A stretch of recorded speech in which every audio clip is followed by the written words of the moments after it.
everybody, welcome to Divine Messengers.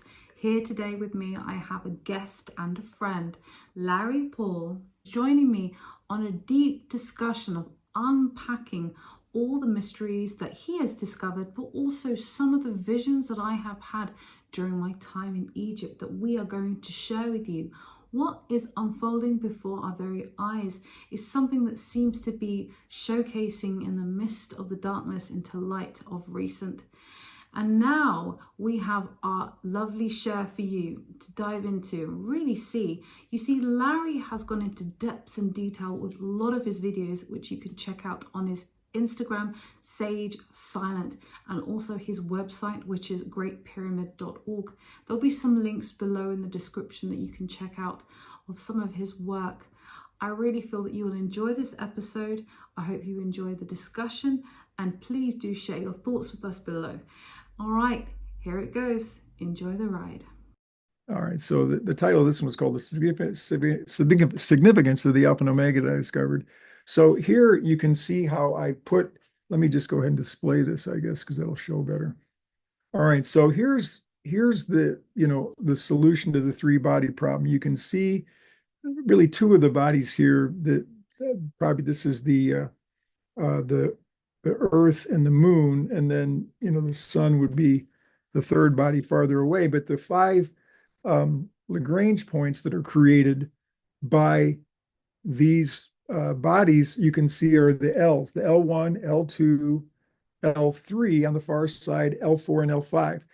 Now, so those are the Lagrange points in which they're like a sweet spot. There'd be the most amount of, they'd be just taken into the arms of the gravitational forces, and those satellites in those spots would have to do the least amount of work. They would just float along. So, there's the Earth, there's the Moon.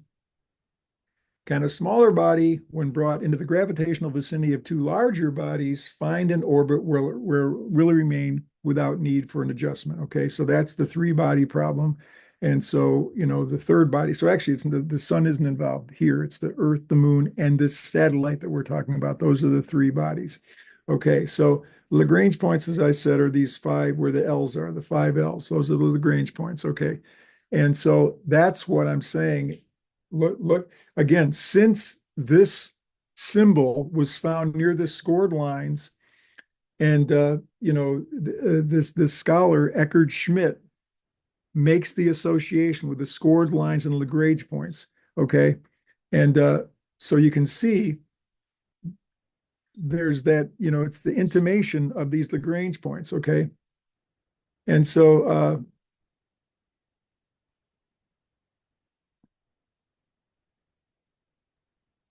let's see. I see You that. see it there. Yeah. Okay. So so that seems to be showing, that configuration right there. Okay. So here's where the scored lines are. This shows where my Alpha and Omega is. So there's the Great Pyramid. This is an eastern elevation view. You can see the King's Chamber up there, the Grand Gallery. You can see the first ascending passage. You can see the descending passage down to the pit. And the Alpha and Omega I found is next to the scored lines in the entrance passage. So doing a close-up of that entrance passage, that's where the scored lines are. They're scored on both sides, both the east and west side of that passage, and that's where they are. They're right there and right there. Okay, so that this is the paper by Eckhard Schmidt that I talked about. It's called The Great Pyramid of Giza, Decoding the Measure of a Monument by Eckhard Schmidt. Okay, so there you can see chapter 48 is the scored line in the entrance passage. This is what Eckhard Schmidt says. Okay, so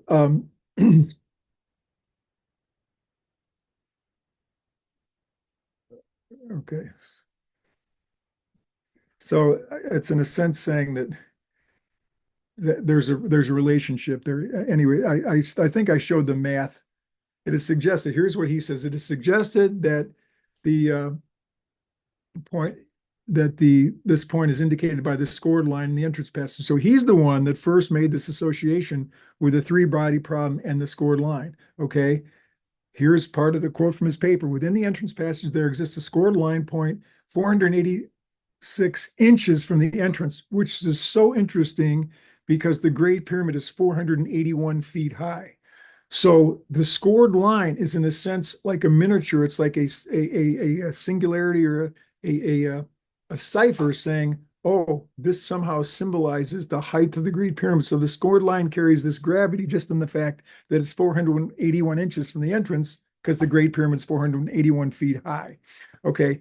It is of considerable interest to note that the Lagrange point between the Earth and the Moon, when the Moon is at its mean apogee, and he gives the figures there, uh, this value is determined using the most current estimates of the Earth. The value is in principle exactly the same as the value derived from the entrance passage scored line. So the math gets complicated, but he's the one that says that scored line does this. Here's some of the math. I'm just showing from the paper there. It can get really hectic, but here's the drawing I made when I was trying to figure out, because it's very hard when you're in there. First of all, the authorities don't want you. What are you doing in there? Get out of there. You know, even though you got a private entrance, you don't have permission to do anything you want to do. And I'm always there trying to measure and document this thing. And it's always been under duress. There's never been a time where, Mr. Paul, please take your time. Please document this. We want to, this is very important work that you're doing. Never. So it's always like, get out of there. It's dark. You're trying to hold lights. You're trying to measure this. But so you can see I was in there April 11th, 2021, October 6th, 2018. These are some of the times I've been in there.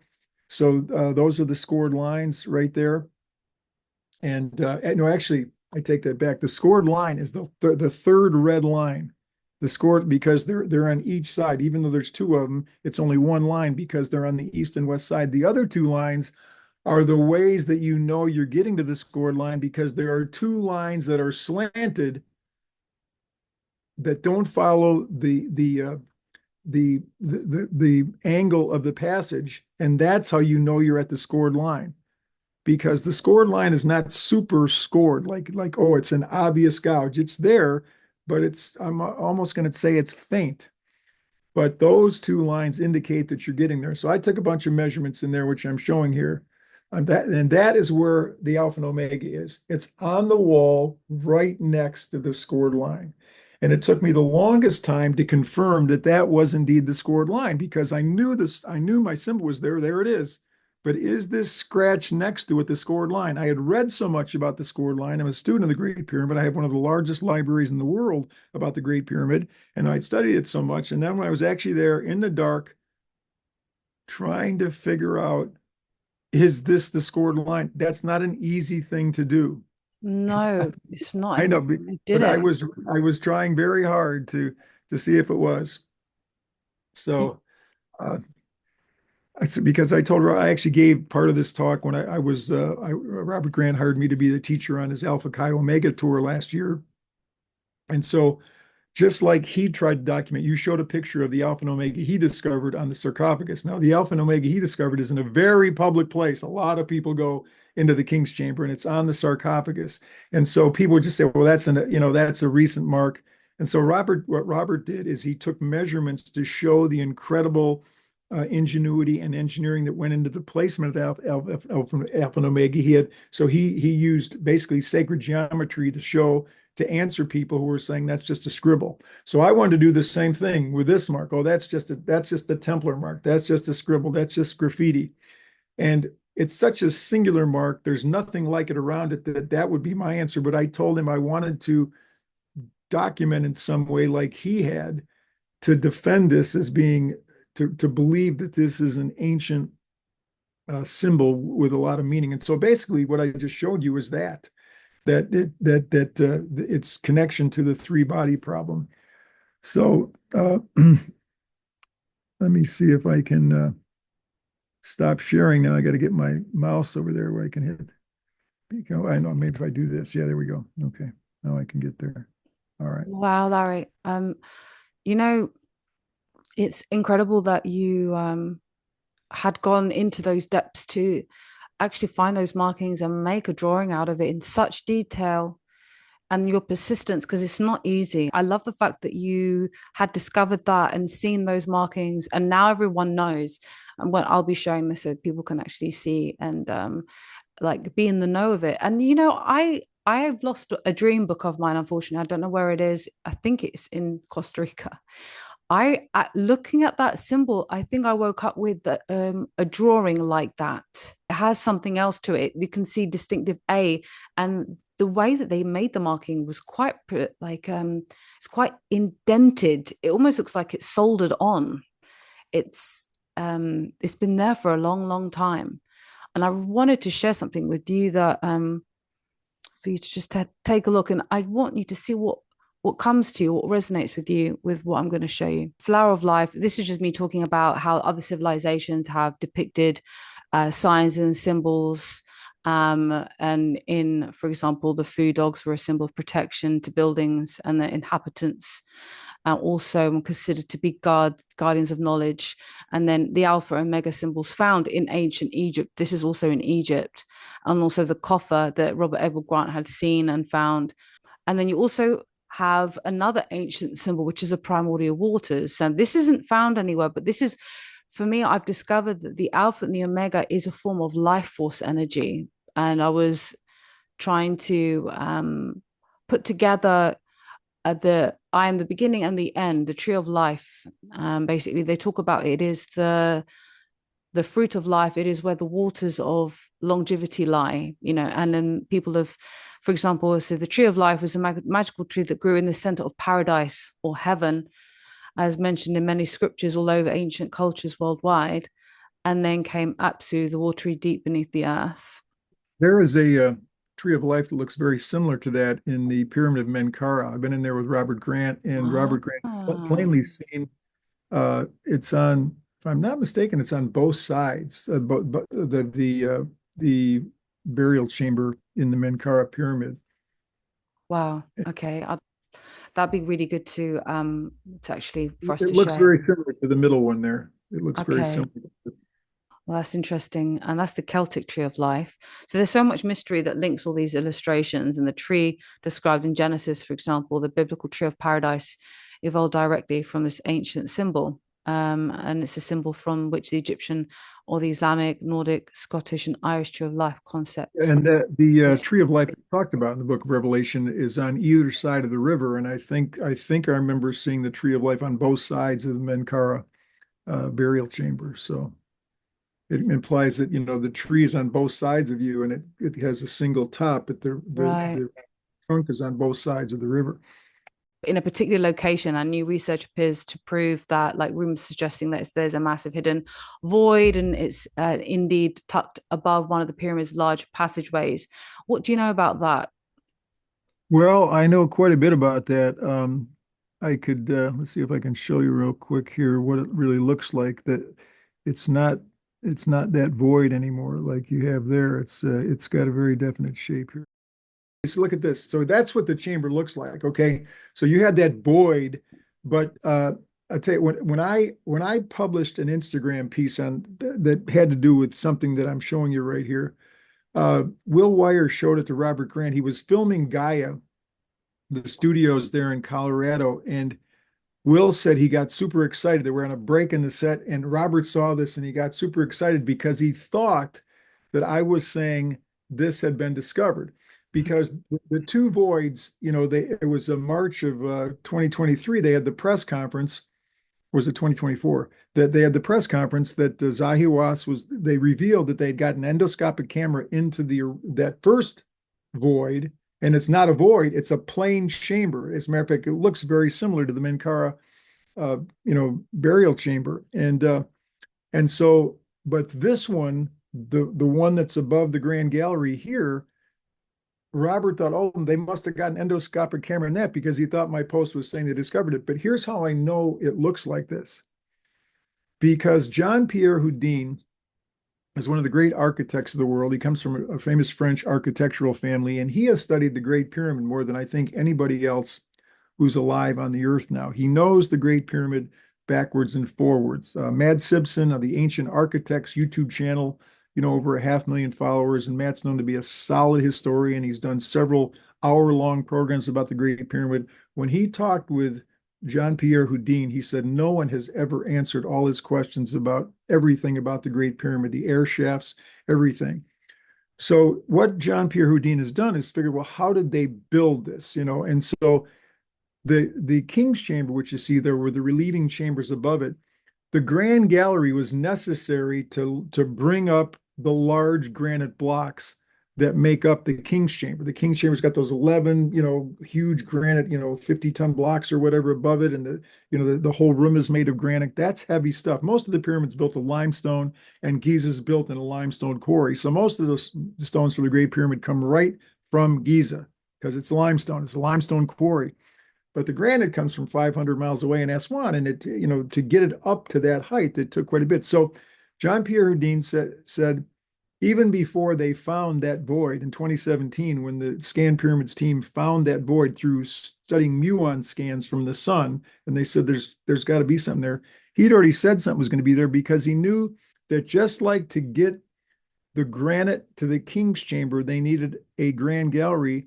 They need a second grand gallery to get the granite that's in the relieving chambers above the king's chamber. That's a whole bunch of granite blocks in there. There's 8, 9, 8, 9. There's a ton of, well, not a ton, but I don't know, maybe 30 or 40 granite beams. So he shows and he explains how the grand gallery was used as a piece of machinery to get the granite blocks up there.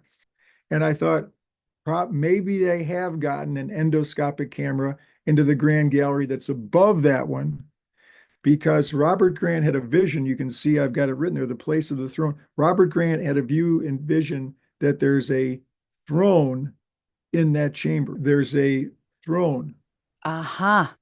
that a king sits on. There's a throne there. People, Robert Grant and Alan Green showed that Da Vinci was channeling the Great Pyramid in his drawing of the Vitruvian Man.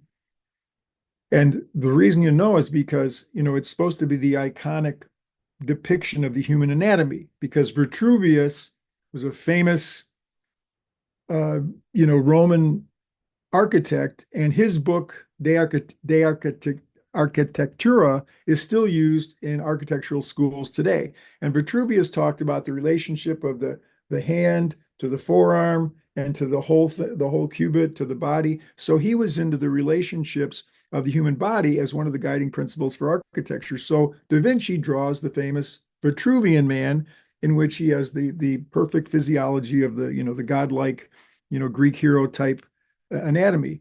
But if you look closely, there are some horizontal lines across the Vitruvian Man that are not part of the human anatomy. Well, what does Da Vinci have these horizontal lines for over the Vitruvian Man? Well, every one of those lines is a passage system in the Great Pyramid. There's one that goes across where the base of the Great Pyramid is. There's a horizontal line in Da Vinci's Vitruvian Man that goes through where the subterranean chamber is. There's a horizontal that goes through where the king's chamber is.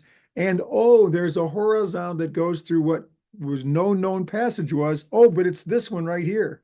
It's where the throat chakra would be. There's a horizontal there. So in other words, Da Vinci's saying there's more chambers than the ones that have been discovered. And so when this high antiquities person said to my tourists, there's something more important than what you think is the biggest, most important thing, the sarcophagus in the king's chamber. So I don't know if they have gotten an endoscopic camera in there and he's seen it, because he said that with such confidence. But I also know he's become very friendly with Robert Grant, and he may believe what Robert has seen in vision, and he just knows it's there. I'm not sure. I don't know, because people often condemn the Egypt authorities because they're hiding things, but they didn't hide it when they found the first void, which was the entrance passage. When they got the endoscopic camera in there, they had a press conference and showed it. So if they have gotten an endoscopic camera into the second grand gallery, I don't begrudge them for not showing it yet if they're doing research and finding things out, but because I know the time will come when they will reveal it. So his confidence in that office, in our last time there, leads me to believe that I wouldn't be surprised if it's this year that we see revealed through camera work, because the reason they didn't do it initially, when they went to put the endoscopic camera through the lower where the entrance is, they didn't even have to drill. They found out that there was an opening in those big chevrons that cover that's the hieroglyphic for bull, by the way. So there is one big hieroglyphic on the Great Pyramid. People say there's no hieroglyphics in the Great Pyramid. The entrance is a huge hieroglyphic. It means bull. And so right in the crack there, below the chevrons, there was an opening, and they just stuck the endoscopic camera in there. They could have done this 50 years ago, 100 years ago. So there's no hole in the big void. And so I know that they brought the Scan Pyramids team back in there. They made these discoveries of those big voids in 2017. Well, they brought them back in there just recently because I know they were trying to find the least intrusive way to get an endoscopic camera into the upper one. And so it could be that when the Scan Pyramids team was brought back in, they did find a way and they found something, and they've been exploring with it a little bit. And I don't know if we'll ever get a human in there because they don't want to, and understandably so, they don't want to do the old style archaeology where you get the dynamite in and you blow holes and okay, now we can get in there. Of course, they want to avoid that. So I'm not sure that they'll find a way to physically get a person in there. It might just be through a camera that we have to see what's in there, but I really think that's coming. So Wow, that's my answer to your question about what's that void. wow, thank you for that. And I think it's really important that you were able to kind of go in depth with it, because we can all fantasize about what ifs, buts, and maybes. And it's interesting that Robert had a vision. And usually that's how it works. I believe that there is a communication that takes place in these pyramids. And I would love to carry on sharing with a few things that you've actually touched on about the anatomy of the human body being very much connected to the pyramid. One of the words I had. Let me stop sharing this just so you can, but before I do, I just want to say that you've got to wonder how Da Vinci was able to put a horizontal there. In other words, we're talking about with all our technology, we still haven't seen that second grand gallery, and yet here's Da Vinci, and he's got a couple other horizontals up above there. How did he know? And I'll say this, I've got a YouTube video, I can give you the link to it, where I talk about how the Vatican is designed by the Great Pyramid. And when you lay the Great Pyramid elevation view here over it, the air shafts here, I don't know if you can see my mouse there, but the air shafts coming out of the Queen's Chamber, those weren't discovered until 1872 because they don't go all the way to the outside. The King's Chamber air shafts go all the way to the outside, but the Queen's Chamber shafts don't. And so they were just discovered when some stuff plaster was knocked off the inside of the Queen's Chamber. They found, oh, look, there's air shafts here, just like there is up in the King's Chamber. So they weren't discovered until 1872. When you put this layout of the Great Pyramid over St. Peter's Square, there's a couple pathways in St. Peter's Square that seem to say Da Vinci, because I think Da Vinci had a hand in this.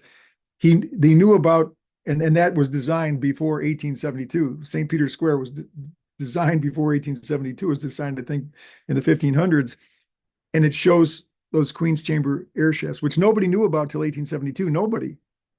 It's not written about anywhere in the Great Pyramid literature. Nobody knew about it, and yet here it is. So the question is, if Da Vinci knew, and he spent a lot of time both in Giza and at the Vatican, there's probably a master diagram of the Great Pyramid that exists somewhere. Because how did Da Vinci know? How did he know? Right. And did he actually go to the pyramids? Did you say? Well, Robert Grant goes through the history. There's a period of Da Vinci's life. Leonardo da Vinci? Yeah, there's a pyramid of Da Vinci's life that Robert Grant is a historian about, that it's not known where he went. And he talks about going to the Taurus Mountains. And so Robert decodes that. Taurus is the Great Pyramid. Everything that Da Vinci says about the Taurus Mountains is that he's talking about the Great Pyramid. It's Leonardo da Vinci also painted the Last Supper, wasn't it? Yes. There was something that he knew. I think he. Well, yeah, because Robert Grant has shown that the backdrop for the Last Supper is the King's Chamber. Da Vinci he plainly, like that thing that's underneath Jesus' feet, that's the sarcophagus, and Robert Grant shows exactly where the King's Chamber is. So he frames it out. So yeah, Da Vinci knew. I mean, that's the King's Chamber in the Last Supper. Just have to Right. see Rob Grant's program about that, but it's Yes. really yeah. I'll probably ask you to send me some of those links, and then when I post this, I can people can just check it out. Yeah. Thank you. Wow, incredible. This is so exciting. Let me share with you a few other things, Larry, because Okay, yeah. it's great to have every time I share something, you kind of connect to it. So I thought, so this is one of the things that I was told. I was told in a dream, almost like dreamlike state, that the pyramid is built like where how the heart sits in the human body, and it's like a chamber of the heart. And I've gone into some detail about that. And then I was told that the pyramid was built from inside out. So here I've got that a little prophecy. I'm just going to read you some of the things I discovered with regards to the pyramids. Yeah, that's Isaiah.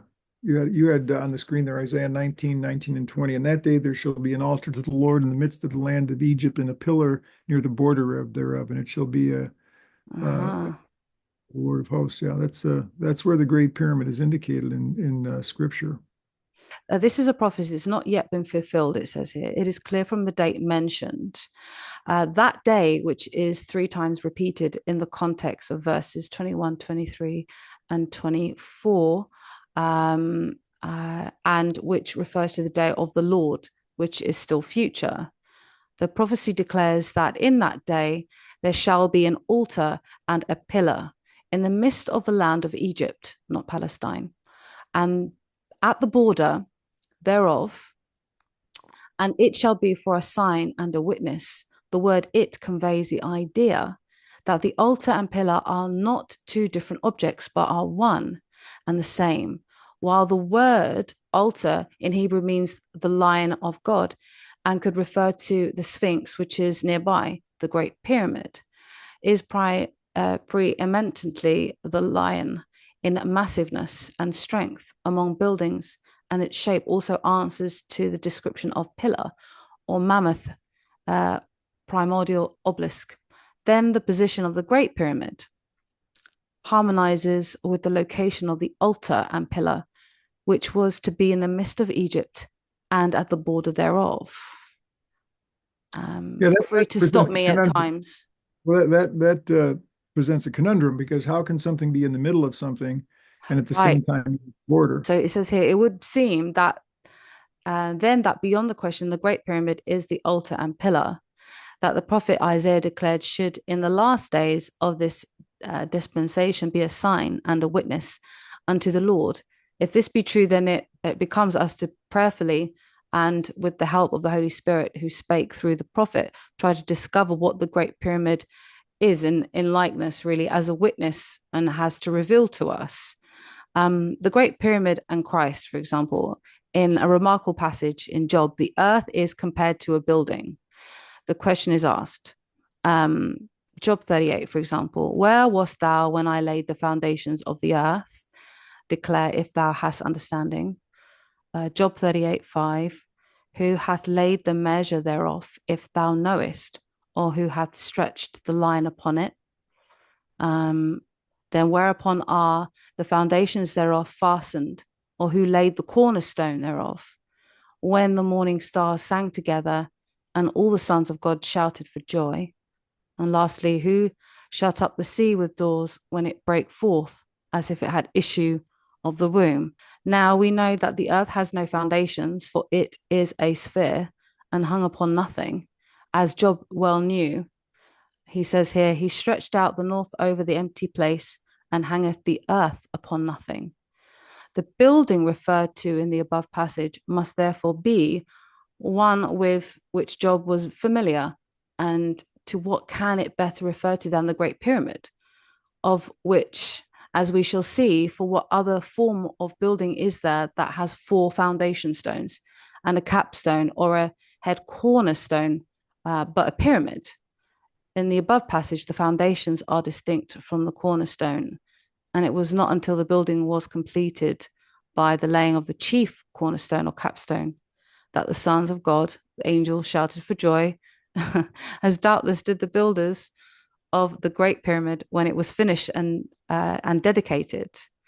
And lastly, the Great Pyramid is the only form of building that conforms to the symbolic description of the spiritual building spoken of in Scripture, of which Christ is said to be the chief cornerstone.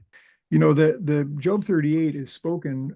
It's the first time God speaks to Job. Job goes through the 38 chapters of questioning God, and so finally God comes to Job out of the whirlwind in Job 38, and he says, gird up your loins like a man. Where were you when I created the foundations of the earth?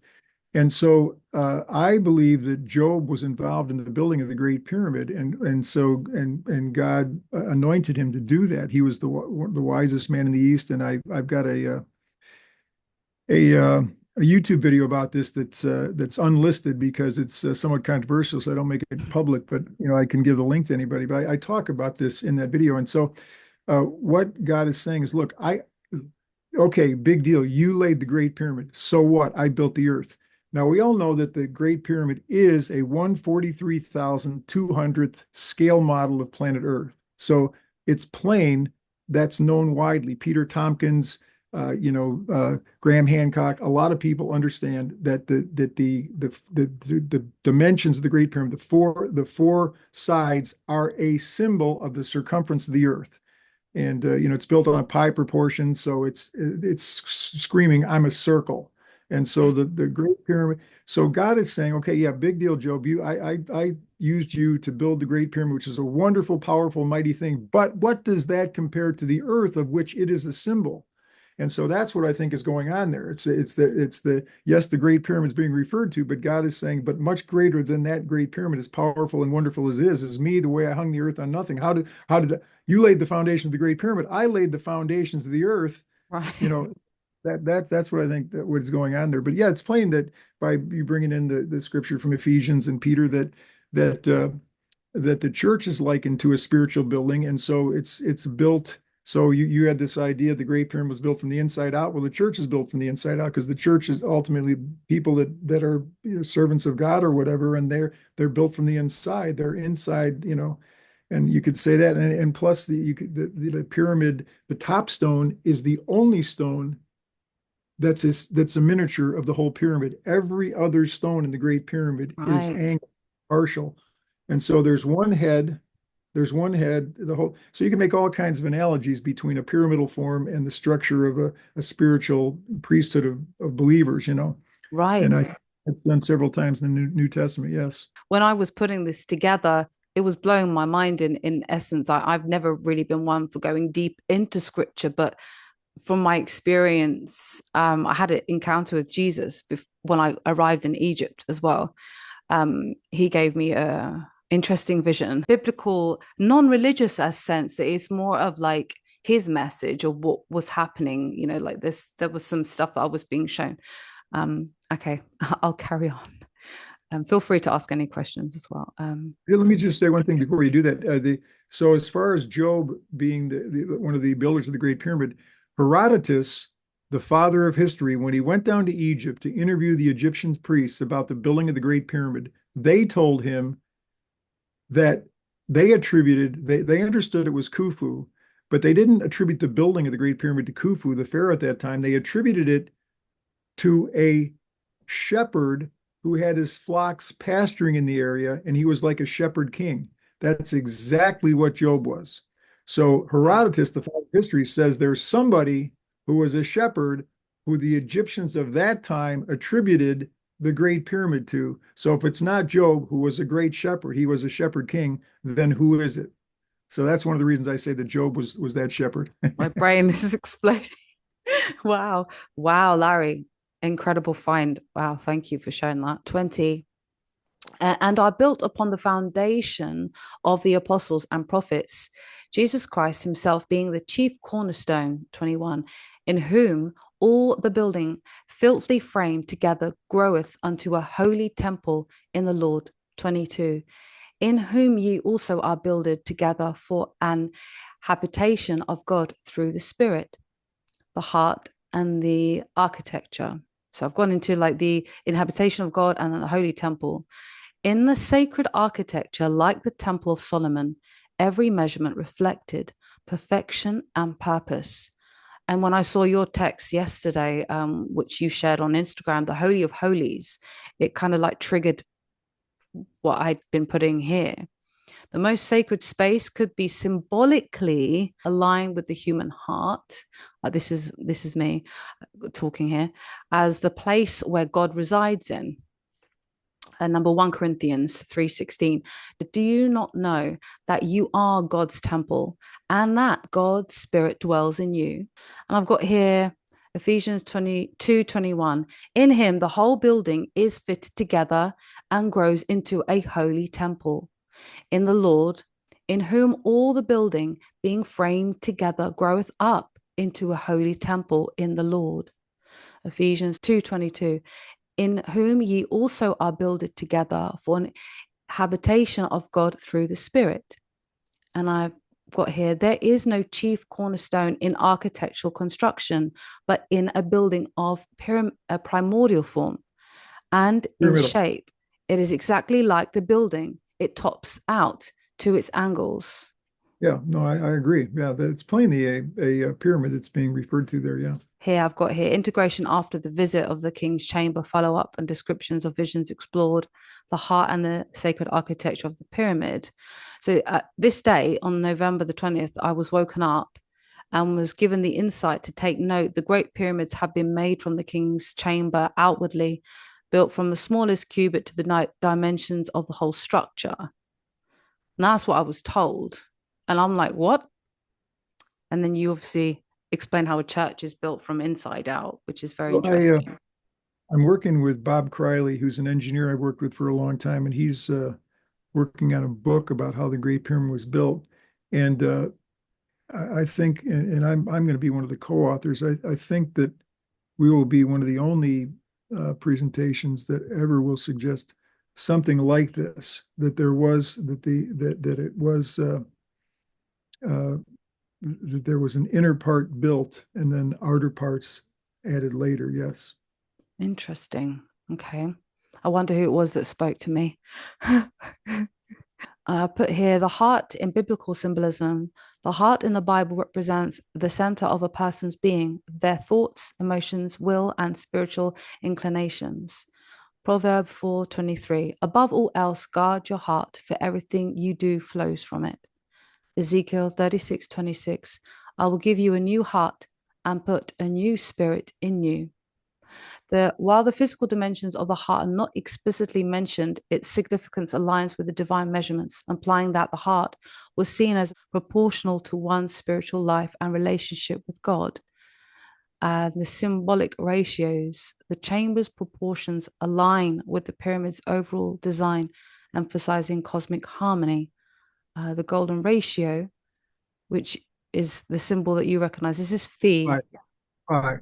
Well, I always hear it as phi. Phi. Yeah. The pyramid's dimensions reflects this ratio believed to represent divine order, height, placement. The chamber's vertical positioning may symbolize Queen's chamber. Here, for in him all things were created, things in heaven and on earth, visible and invisible. Whether thrones or powers or rulers or authorities, all things have been created through him and for him. He is before all things, and in him all things hold together. And then 16, for him were all things created that are in heaven and that are in earth, visible and invisible, whether there be thrones or dominions or principalities or powers, all things were created by him and for him. He is before all things, and by him all things consist. I just put the two different variations in case people don't understand that they're both the same sentence but worded differently. And this is what you found, the Tetragrammaton. Yes. Others have found it, but I've been to it. It's they don't normally let you go there, but I have been several times to the Tetragrammaton at the entrance to the Great Pyramid. So this is the Tetragrammaton. Anna had a vision of this in her dreams. Yeah. During the time we were in the pyramids. So I obviously did some research on this and found out that there's actual significance to the first row represents the monad, the singular source of unity. Second row represents duality, polarity. and the balance of opposites, male, female, light and dark. Third represents the triad, harmony and synthesis, body, mind, and spirit. And then fourth represents a tetrad, or the material world. And 10 symbolizes perfection and the unity of creation, tying it to divine order.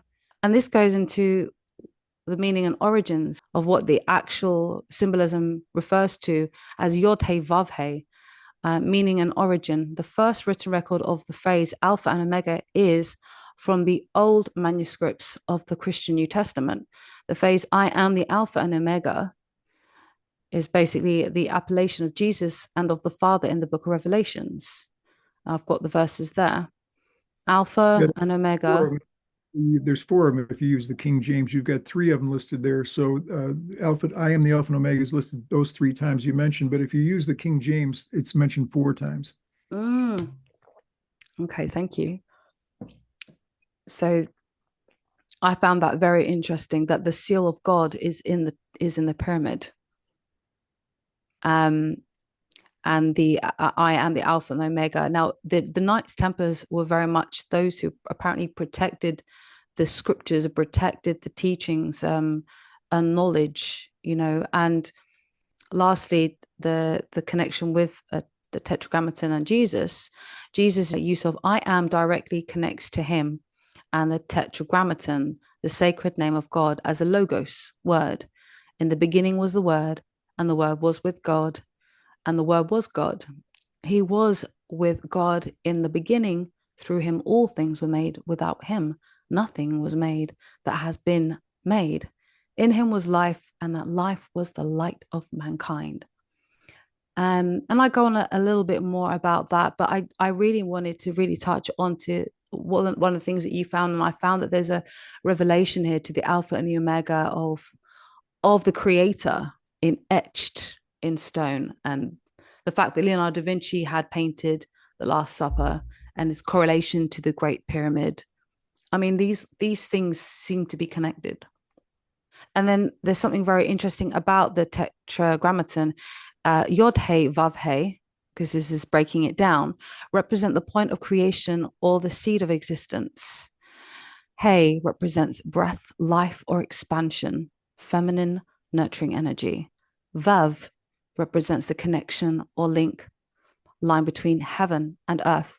I had a vision, actually, Larry, with regards to heaven the day I landed in the UK, a very intense 3-hour vision that I was given, which broke down how to bring heaven on earth. And it was giving me sections of, first you have to embody this, do this, and then you have to do this. And then there was the third one, and I lay in bed and my heart was just pulsing and my whole body was vibrating. And I was lying in bed and I asked, what is happening? I said, is this what heaven feels like? Because the whole subject was based around how you bring heaven on earth. I heard yes, but this is only a very small fraction of what you would feel in heaven. Which I found very interesting, that Anna had her vision and the Tetragrammaton was very apparent in what you discovered, and also the connection with Yod He Vav He, which is including heaven and earth, got the pyramid as above, so below. And He, the second, he completes the cycle, symbolizing the manifestation of divine creation in the material world. And then I've got here the DNA, which is what it is built from. This is the chemical structure of DNA that I had found online. So imagine DNA as the building blocks of life. It's like a recipe book that tells your body how to grow and function. DNA uses special ingredients called elements. So I've got here hydrogen, carbon, nitrogen, and oxygen. So each of these elements is a number. It's atomic number that tells us how simple or complex it is. For example, hydrogen is very simple, just 1 proton. Oxygen is more complex, 8 protons. So it's almost like God is speaking to us through his creation, through what is within us, and also in words and symbols. I thought you would like to see that. Yeah, it's very interesting. Yeah. And so connection with DNA and the divine, just as love is the force that binds molecules and atoms in the physical world, it is also the love of the Father and the power of the Holy Spirit that bind us spiritually. Our DNA, which carries the instructions for life, can be seen as reflecting this divine blueprint, a pattern of love that goes all the way down to the molecular structure. The pattern of God, the Holy Spirit, is the one who works within us to reveal this love, guiding us to live according to God's plan, just as Jesus did. You're putting this book out? Is that what this is? I'll send this to you. It's just my findings, revelations to a lot of things that I have found in my experience to try and understand why I had the visions beforehand, why Jesus came to me and exposed what he did. He came to me on the early morning when I landed in Egypt, and he was talking with the disciples. And then I witnessed him in almost like an urgency to leave. And all the disciples that were with him seemed to be very troubled, and they were coming up to him almost very distressed, not understanding what they weren't really talking. It was more like expressive physical movements, like going up to him, and he would just do that over their heads, and they would just go to sleep. And then I was shown that when he touched the disciple, they were having a vision of everything they would need to write through all their experiences being with him, of the New Testament. So all the disciples were basically going through the motions, and he would touch each one, and each one would have the vision, and they would eventually go to sleep. All the disciples were finally asleep, and one of them was also that hadn't woken up, was sleeping for a while. He was in a fecal position. I asked, who's that? And I heard Matthew. And then Matthew was lying there, and his face was really tormented. His hands were like rigid, very tense, pale face, dark eyes. And then Jesus touched his head. And I just watched as his face filled with color in his cheeks, his body relaxed, his hands relaxed, and opened his eyes. And then I was told, like, he was just given everything he needed to know about heaven and everything beyond this point, from before life and after. And he was stood there in front of Jesus, and they're facing me on the left-hand side. And then Jesus calls him over, and he says, tell everybody when they awake to write down all these words, and everything that they write will be read by millions of people in the future. And it's very important that they write this. And then he left, and I woke up. And then I was kind of still in the dream vision state, and I had a lot more given to me with regards to then the hijacking of the truth of God's words were then hijacked by another peoples. They were Middle Eastern. They didn't want the truth to come out. And there was an underlying serpent energy that was guiding them through to corrupt word of God. And it was that stopped a lot of the truth from coming out. And I was like, oh my gosh, what do I do with that? And then I had to really, go through my holiday and my experience the rest of the time in Egypt with that. And I understood why that was. I think it was the connection to the structure of the pyramid, the prayers that we were going to do, and the accompanying of the Holy Spirit that came upon Anna. And she went through a whole process of purification, which was quite beautiful. And it was a great journey, Larry. Well, I would interpret what you said is that, the documents of the New Testament have a greater reliability than any other documents in history. Take Homer's, the Iliad and the Odyssey. We only have a few copies of those. And so, but everybody accepts this is the Iliad and the Odyssey. No one questions that. All of a sudden, all these people question the Bible. That's what I would look at as the part of your dream where you said there was corruption. Jesus told Matthew, he gave him what to write. Matthew's words are in Bibles all around the world, and it's almost unanimous. The differences are infinitesimal compared with any other work. Take any work of Shakespeare, any work that's widely published. There's all kinds of different translations or different sets of words, but not with the Bible. Studies have been done and shown that even when we found Dead Sea Scroll manuscripts and pulled them out, the differences are infinitesimal. So the point is that the Bible has been given the way that Jesus anointed Matthew as in your vision, but people have said that the Bible's not true, the Bible can't be trusted, and all kinds of negative implications have been put on it. But again, compared with any other piece of literature you can study, take any book that anybody uses for authority, the Emerald Tablets, take any other book, and none of them have the stamp of authenticity that the Bible does, just in terms of just strict forensic studies. So all the bad rap that the Bible's been given by many is really, to me, demonic. You might you might have trouble interpreting part of the Bible or not understanding it, but the point is the words of the Bible are undeniable. The evidence is so overpowering. The people that say the Bible's been changed and all this don't understand. They haven't really studied. The words are, there's no question about, these are the words that were written. That's not a question. So the question is, what have people done to misinterpret them, to abuse them, to teach them legalistically and miss, the spiritual aspect that's there.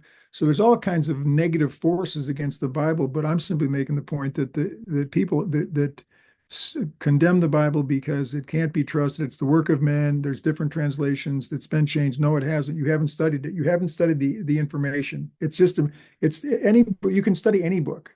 Julius Caesar wrote books about his history of France, his history of Britain. You can read, but there are different translations, different copies. If you study it, it's a even Immanuel Velikovsky, who really, if you study the Velikovsky affair in the 1950s, he wrote Worlds in Collision, Ages in Chaos. He shook the academic world, and he was a student of Freud. He was agnostic, but he believed the Bible was a historical book. So you can be agnostic, and the point is there's a history there that's a real history. People that will study all kinds of other books to get history, but the Bible, you can't trust that. The Bible's an ancient history. Even if you don't believe in God, the Bible is insofar as it goes, is an accurate history. Immanuel Velikovsky knew that, and he was an agnostic Jew. So Da Vinci's work in relationship to the Great Pyramid and the links, I've got some links to the Tetragrammaton that's in the Great Pyramid. It's a different Tetragrammaton than the Yahe Vodhe, but it's the four letters that are at the entrance to the Great Pyramid, which is also called a Tetragrammaton. And so I'd be glad to give you those if you want to, put them down. I'd love for you to do that. And I'll be going to Egypt again with a group of people. Maybe I'll see you there or another time, Larry. It'd be great to meet in person. Yeah, I've got 2 tours coming in February. So if this gets out really quickly, there's always room. There's always extra room if people want to come. But I've got an adventure and a classic tour all through Egypt, and then I'll probably have another one in the fall. Yeah, wonderful. Yes, well, I'll share that, and so people can find you. And I also look forward to taking people on the Divine Codes journey, and for people to also check out Larry's work, because he has put a lot of work into this. And you are very inspiring. You've always inspired me, Larry. So continue to do what you're doing. Well, thank you. I'm just trying to follow the Alpha and the Omega. So